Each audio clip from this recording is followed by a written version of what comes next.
To everyone in the quiet Portland neighborhood, the Hendersons were the kind of family you waved to from across the street. Polite, smiling, normal. Their two-story white house had a red mailbox, a small swing set in the front yard, and Rachel Henderson's prized rose garden that neighbors often admired. She was the friendly mom who volunteered at school bake sales and organized charity drives. Her husband, Mark Henderson, worked as an electrical engineer. A man of routine, always home by 6, always helping his son Ethan with homework. Their 16-year-old son was bright, kind, and close to both parents. They were the image of a perfect suburban family, until that one morning, May 14, 2022, at exactly 6:42 am, a call came through to Portland's emergency dispatch. The voice on the other end was trembling, frantic. "Please help! My husband's not breathing. I think he's dead." Paramedics arrived within minutes. Inside the Henderson home, everything appeared calm and tidy, except for the chaos in the master bedroom. Mark Henderson lay lifeless on the bed, his skin pale, his lips slightly blue. His coffee mug sat beside him on the nightstand, half empty. Rachel was on the floor, crying and clutching her husband's hand. "He was fine last night," she sobbed. "He just said he felt tired. I tried to wake him and he wouldn't move. At first glance, there was nothing suspicious. No signs of forced entry. No bruises or blood. No broken furniture. It looked like a sudden medical emergency. A heart attack, maybe a stroke." But something about Rachel's grief didn't feel right to Detective Laura Briggs, who arrived shortly after the paramedics. Rachel's tears came quickly and stopped just as fast. She spoke in complete sentences, never once asking if there was still hope for her husband. When the coroner took Mark's body away, Briggs looked around the room, spotless, too clean, as if freshly wiped. Then her eyes fell on the coffee mug. Something about it made her pause. A week later, the toxicology report came back. Mark Henderson hadn't died of natural causes. He'd been poisoned, slowly and deliberately. And the only person home that night was Rachel. The toxicology report confirmed what no one in the quiet Portland suburb wanted to believe. Mark Henderson had been murdered. The poison found in his system was ethylene glycol, the main chemical in antifreeze. It's sweet-tasting, nearly undetectable, and deadly. For detectives, that detail was chilling. It wasn't an accident. It was planned. Detective Laura Briggs began retracing Mark's last days, searching for clues that could explain who would want him dead. At first, nothing about his life stood out. He was an engineer, not the kind of man with dangerous enemies. But as detectives dug deeper, cracks began to show in the perfect family picture. Coworkers said Mark had recently grown withdrawn and distracted. One even remembered him saying, "Something's not right at home." He'd been missing lunches, working late, and avoiding calls. He wasn't sleeping well either. He confided that Rachel was acting strange lately, though he never said why. Detectives visited the Henderson home again. Rachel looked exhausted but composed. She greeted them politely, offering tea and cookies, almost as if she were hosting guests, not investigators. When asked about Mark's recent behavior, she shrugged. He was under pressure at work. "Maybe that's what killed him," she said softly. Detective Briggs noticed the faint smell of cleaning chemicals in the kitchen. On the counter, there was a bottle of antifreeze, half empty, tucked behind cleaning supplies. Rachel brushed it off, saying it was for Mark's car repairs. Still, the detectives needed more than suspicion. They interviewed the Hendersons' 16-year-old son Ethan, who was visibly shaken. "Mom and Dad fought a lot lately," he said quietly. She said Dad ruined everything. I don't know what that meant, but she sounded angry. That statement struck a nerve with Briggs. The pieces were beginning to align. The tension at home, the mysterious antifreeze, and Rachel's oddly calm demeanor. As she left the house that evening, Briggs turned to her partner and said, if she did this, she didn't act in anger. She planned it, and soon one discovery in Rachel's kitchen trash bin would prove exactly that. The following morning, detectives called Rachel Henderson into the station for a formal interview. On the surface, it looked like a routine follow-up, but Detective Laura Briggs knew this was no ordinary conversation. She had the lab reports, Ethan's statement, and something far more damning. A receipt found in Rachel's trash for a bottle of antifreeze purchased just 3 days before Mark's death. Rachel arrived at the precinct wearing a gray sweater and jeans. Her hair was neatly tied back, and she carried herself with an unsettling calm. As she sat in the interrogation room, she looked more like a tired mother than a murder suspect. A camera rolled silently in the corner, capturing every flicker of expression. Briggs began gently, asking about Mark's health and routine. Rachel's answers were smooth, rehearsed almost. He'd been sick for a while, she said. Flu maybe. He wouldn't see a doctor. Her voice cracked slightly as if on cue. Then Briggs slid the receipt across the table. You bought antifreeze last week, didn't you? Rachel hesitated, her fingers tightening. Yes, she admitted after a pause. Mark asked me to. His car was leaking coolant. That explanation might have worked, if the antifreeze hadn't been found inside the kitchen cabinet, not in the garage. Briggs leaned in, her tone sharpening. We found it near your coffee maker, Rachel. That's not where you keep car supplies. Rachel's face drained of color. Her breathing grew shallow. For the first time, her calm mask slipped. She stammered, I must have moved it by mistake. But Briggs said nothing. Silence filled the room, heavy and deliberate. Then she laid down the final piece, a text message recovered from Mark's phone. Sent to a friend 2 days before his death. If something happens to me, check the coffee. Rachel's hands trembled. Her eyes welled with tears, but not the kind born of grief. They were the tears of someone cornered. He was going to leave me, she whispered. He was going to take Ethan. I couldn't let that happen. Briggs sat back, her voice steady but cold. So you made sure he never could. The room went silent again, except this time, the truth was echoing louder than any confession ever could. The air in the interrogation room felt heavy, the kind of weight that comes right before the truth shatters everything. Detective Laura Briggs sat quietly, letting Rachel's trembling words hang in the silence. Across the table, Rachel stared at her own hands as if they no longer belonged to her. The calm, controlled mother from before was gone. What remained was a woman unraveling, a woman whose secret could no longer stay buried. Briggs leaned forward slightly.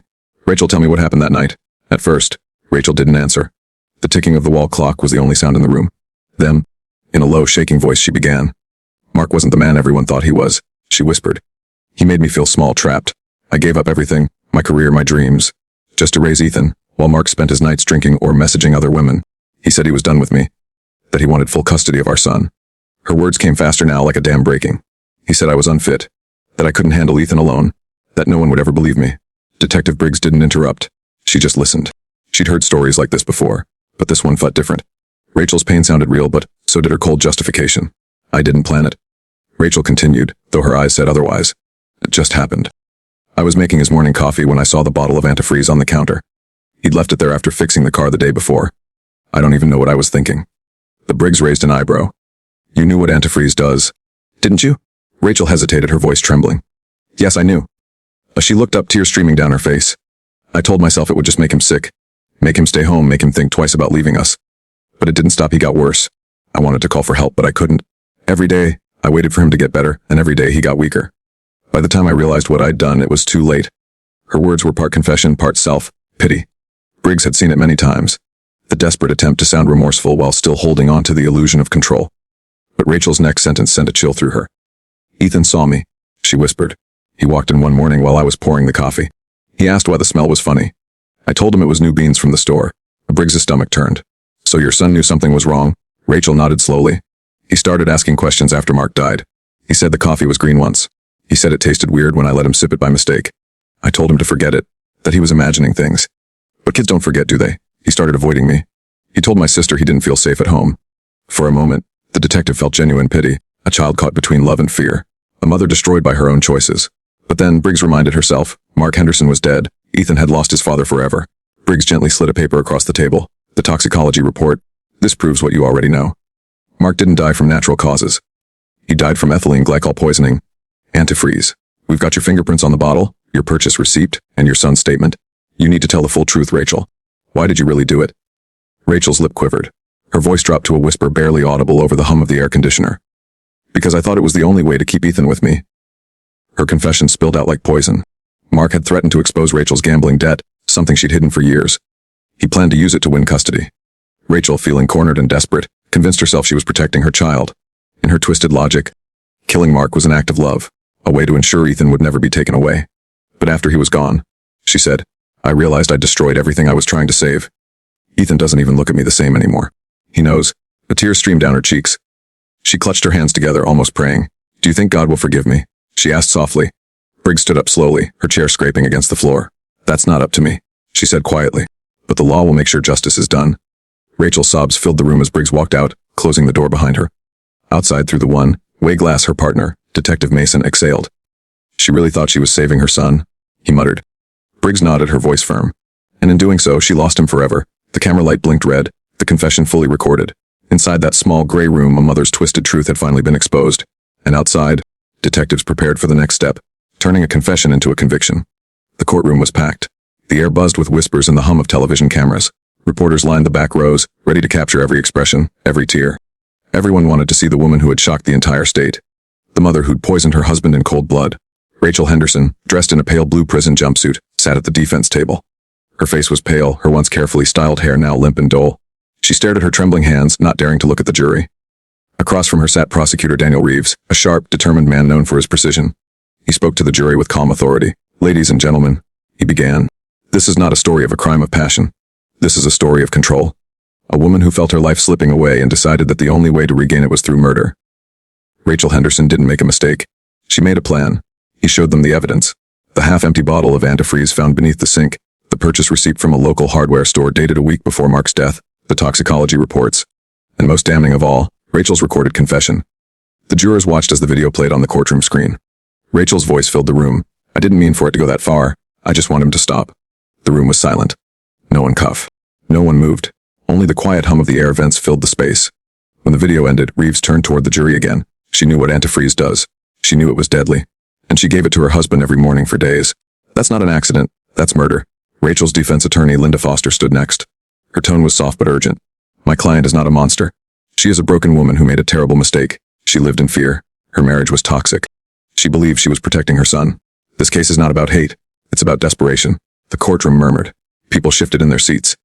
Some pitied Rachel. Others couldn't look at her. But when the prosecution called their next witness, the entire room held its breath. Ethan Henderson, just 16, walked to the stand. His small frame seemed even smaller under the weight of the moment. His eyes darted between his mother and the floor. He'd been living with his aunt since the arrest, and this was his first time seeing Rachel since that night. The prosecutor's voice softened. "Ethan, can you tell the court what you remember about your father's last days?" Ethan swallowed hard. He was sick. Really sick. He couldn't eat. He couldn't walk straight. Mom kept saying he'd get better, but he didn't. "Did you ever notice anything unusual?" The boy hesitated. "Yeah, the coffee. It smelled weird. One time I tasted it, and it was bitter. I asked Mom why. She told me it was new beans. But I saw her pouring something from a green bottle into the mug once." Rachel's face crumpled. Tears spilled down her cheeks. Ethan looked at her. Not with anger, not even with hatred. Just sadness. "I still love her," he said quietly. "But what she did, it wasn't right." A collective sigh swept through the courtroom. Even the judge seemed momentarily moved. After closing arguments, the jury was sent to deliberate. The courtroom buzzed with quiet tension. Hours passed. Rachel sat motionless, staring at the clock as if time itself had turned into her punishment. Then at 8:46 p.m., the jury returned. The foreman stood, holding the verdict slip. The judge's voice echoed across the silent room. "Has the jury reached a verdict?" "We have, Your Honor." Rachel gripped the edge of the table as the foreman read aloud. "On the charge of second-degree murder, we find the defendant Rachel Henderson guilty." Her shoulders dropped. A muffled sob escaped her lips. Her attorney placed a comforting hand on her arm, but Rachel barely reacted. She looked toward Ethan, who sat in the gallery, tears in his eyes. Their gazes met for just a moment, then he turned away. The judge spoke solemnly. "Mrs. Henderson, the court sentences you to 35 years in state prison without the possibility of parole for the first 20. Rachel nodded faintly. There were no outbursts, no pleas for mercy, just a quiet acceptance, the silence of a woman who finally understood the gravity of her actions. As deputies led her away, she glanced back one last time. Ethan was gone. The boy she claimed she did it all for could no longer bear to watch. Months later, Detective Laura Briggs visited the Henderson home for the last time. The property had been sold, the furniture cleared out. Only a few framed photos remained in the living room, frozen memories of a family that once smiled together. Briggs stood quietly, staring at one of the pictures Rachel and Mark on their wedding day, radiant and young. They had no idea what their love would one day become. Her partner Mason stepped in. "Can you believe it? All that over control. Over fear." Briggs nodded slowly. "It's never just one thing. It's always 1,000 tiny cracks that finally break the surface." She took one last look around before closing the door. "You think Ethan will ever forgive her?" Mason asked. Briggs sighed. "Maybe one day. But forgiveness doesn't undo what's been done." Outside, the autumn wind rustled the trees. Life went on. Neighbors walked their dogs, cars passed by, unaware of the tragedy that once unfolded on that quiet street. In prison, Rachel wrote letters every week, letters to Ethan that were never answered. Each one began the same way. "My dearest son, I'm sorry for what I've done." But no amount of paper or ink could bring back the man she killed or the family she destroyed. In the end, what began as an ordinary family tragedy became one of the most chilling cases Portland detectives had ever seen. A story not of hate, but of desperation, deception, and irreversible loss. And behind prison walls, Rachel Henderson lived each day replaying her choices. Haunted by a single unbearable truth sometimes, the evil we fear the most lives within ourselves.